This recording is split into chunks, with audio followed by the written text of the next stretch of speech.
Oke guys, jadi pada kesempatan video kali ini, saya ingin mengupdate mengenai kondisi ikan yang ada di kolam saya.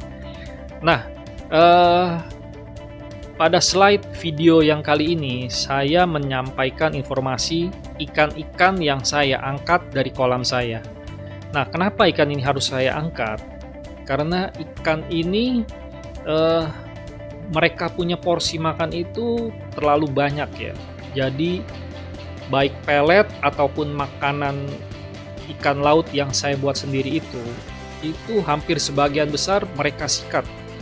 Jadi ikan-ikan yang lain itu memang kebagian, tapi mereka cukup kalah ya dalam bersaing dengan ya, ikan-ikan yang saya angkat ini. Jadi ikan-ikan ini memang benar-benar rakus sekali. Akibatnya ya tentu eh, kita boros ya dalam membelikan pakan gitu loh, karena mereka sikat terus itu semua makanan. Nah, eh, ikan-ikan ini beberapa diantaranya itu saya angkat dengan tangan kosong. Jadi karena mereka ini sudah sangat jinak sekali. Seperti contoh itu ikan pelatak daun dan juga ikan kiper, itu saya tangkap dengan tangan kosong karena mereka sudah sangat jinak.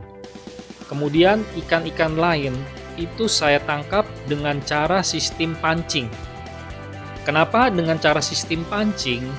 Karena kalau saya harus mengosongkan kolam dan juga mengangkat karang-karang ini, maka itu benar-benar pekerjaan yang sangat melelahkan.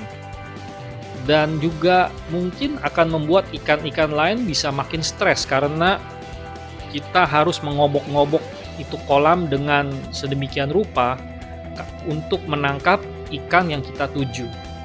Oleh karena itu, maka saya rasa cara yang paling tepat adalah dengan cara dipancing. Nah, pancingnya itu harus kita buat barbless. Jadi sisi pancing yang dalam yang ada kayak cungkilannya itu harus kita patahkan dan kita kikir sehingga menjadi tumpul. Sehingga ikan yang kena pancing di bibirnya itu, maka pada saat kita lepas, dia tidak akan cedera. Dan ikan yang kena pancing seperti ini tidak akan trauma. Karena ikan-ikan yang saya pancing kemudian saya taruh di karantina. Nah, ikan ini dalam 1 atau 2 jam ke depan, dia sudah makan normal seperti biasa. Nah, pada kesempatan video yang ini, kalian bisa lihat bahwa cukup banyak ikan-ikan saya yang sudah sangat jinak dan bahkan menotol tangan saya walaupun saya belum taruh makanan pada tangan saya. Kalian lihat di video ini, ikan pelatak tersebut bahkan menotol-notol tangan saya, padahal tidak ada makanan di tangan saya. Jadi pada saat saya mengambil ikan pelatak itu sih gampang banget ya, karena dengan saya taruh makanan di tangan, dia langsung notol-notol itu makanan dan langsung kita ambil aja, dia sudah tidak kabur lagi.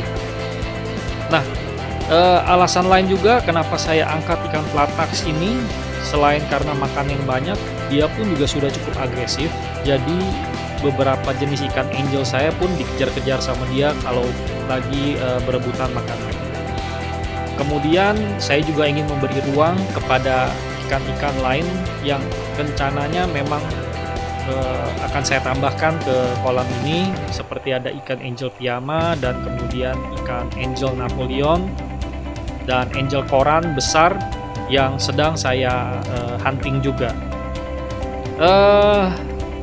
Ikan-ikan ini pada awalnya saya beli karena juga ingin mentes sampai seberapa jauh ikan ini sanggup hidup pada kondisi air garam yang saya buat berdasarkan panduan yang saya dapat dari Google.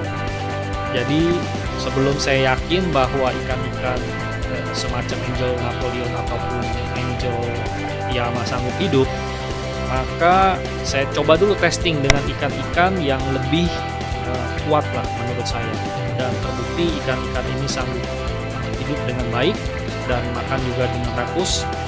Oleh karena itu, untuk memberi ruang kepada ikan yang lebih bagus, maka terpaksa ikan ini harus saya angkat dan harus saya jual. Demikian sedikit informasi dari saya mengenai update kolam ikan hias air laut saya. Terima kasih.